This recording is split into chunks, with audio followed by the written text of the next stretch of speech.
Last questions I have for you. One thing that I'm curious is, obviously you grew up near your uncle, and two things that I'm curious. One, was there a piece of like advice that you learned from him as a kid, or you took from him? Maybe it was to be the best, and that's it. And then on the flip side, now obviously you're doing super well in business. You're deep in the entrepreneur world.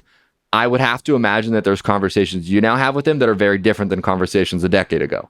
So I'm curious, like, were in the beginning when you were just a kid and who knew what your path was going to be like? Did he say any things that stuck to you, and then now kind of similar? So, okay, so it's really funny. So, and not to get too personal, but I don't really mind sharing it. And honestly, I'd almost rather share it. Yeah, please. One thing that is super, super important to me is that I've never taken $1 from Steve directly or indirectly.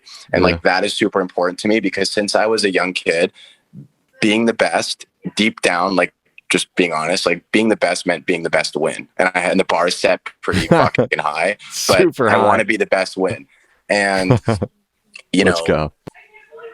So from the time I was 7 until I was 16, I did not talk to Steve one time because when my parents got divorced, like I said, I went with my mom. Steve is my dad's brother. So gotcha. I just didn't talk to him. Like there's no bad blood. I just didn't talk to him. Like right. I was 7. It's not like I could call him up. Hey, look what's good. Yeah. Like I didn't have a phone, like it was different times. Like 6-year-olds didn't have phones back then. So, it's funny because the first time I spoke to him was Meadows, which was the school I went to, had found out about my sneaker reselling business and kind of the magnitude of it, because I'm pretty sure my economics teacher shared it with the, administration. And they said, hey, we're going to have the Review Journal come in and do a story on you. And it's going to be part of like something they're doing is like part of a school series. Like, so they're going to ask you some questions and that's that. And I was thinking, okay, cool. Like never done an interview. That'll be fun. Yeah. I didn't know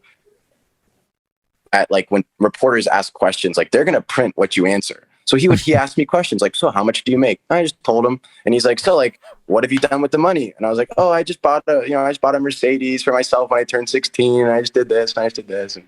And he's like, so like, what, he's like, as it pertains to your uncle. And he asked me a very similarly worded question. And he was like, so like, as it pertains to your uncle, like, how does that, make you feel about your legacy or, something like that? And I said, by the time I'm done and I'm on my deathbed, Steve will be remembered as my uncle. Now, fast forward 3 more days. On the cover of the Sunday paper, the front page of the Sunday paper, it's right there behind me. It says success in the jeans or the sneakers. And it's a picture of me in front of my shoes at home. And it ended up being a 3-page article on the cover of the Sunday paper. And in real big, bold, blocked out, it says, by the time I'm done, Steve remembered as my uncle and all this stuff. No. So later that day, and I'm getting calls from friends and family. I'm 16 at the time, so I have a phone at this point. I get a call from a number I don't even have saved in my phone. Hello? Is this my nephew? Who's this? It's your Uncle Steve. I saw you had an interesting piece come out in the paper today, and I literally not talked to him in 10 years. I'm like, Steve, how are you? Like, how's everything been? It's so nice to hear from you. And I was like, crap. Because Steve's, like, just truth be told, like, Steve's kind of notorious for his temper. Like, people know that Steve is not necessarily the calmest of souls. And I was like, crap, he's going to take my head off. Like, I was like, here it comes. And he was like, do you really believe that? And I was like, yeah. And he was like, good. I want you to come and meet and we'll have dinner tomorrow. So I literally saw him the next day. And that was when we rekindled our relationship.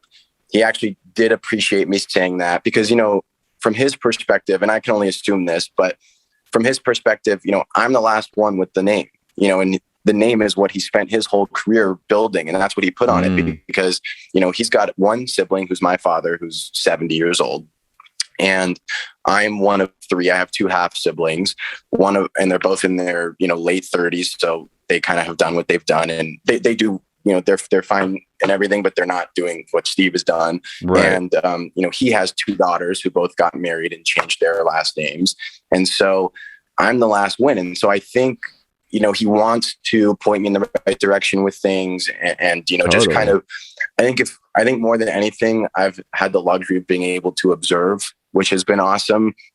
Like a couple years ago, I think 2 years ago, I went to Palm Beach to spend his birthday with him, and his birthday dinner was 20 people around a nice dining room table. But, you know, on one side of him is Annette Huffington who started Huffington Post. And then on the other side is a woman named Andy Phipps, whose family owned Secretariat, the horse that had the big movie and the whole thing. And so she's got a triple crown. And then, you know, the next guy is one of the biggest art dealers in the world. And then, you know, the treasurer of the United States is at the other head of the table.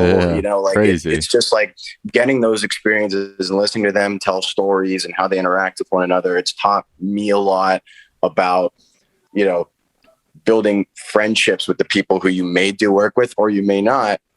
But you know, it's been just a blessing to have that, you know, and I know that that's something that not a lot of people get to have. But, you know, as much as this all, you know, sounds great, like I've definitely had like some really, really low moments, especially in business, where it's like, oh crap, like never mind being the best. It's like, right, like what do you do? Like there's failure moments all the time. And I think for me, I've gotten a really clear understanding of how much you can do in an extended period of time. Like I don't get caught up in what does this weekly report say or this monthly report or whatever it is. I look at it like, all right, like I'm 21, like I got 80 years. Like I got 60, I got for real 59 more years probably to do what it is, you know, if I'm so lucky as to stay healthy. Like I got 59 years to build this. So if I don't move the needle in what seems like a lot in 14 days, I'm not sitting there panicking. Like some people who start companies, it's like if they're not cash flow positive 4 months in, they're panicked and they're going to go back to their jobs and stuff. And like, I get it. I've just never been that way. Yeah. You're looking long-term.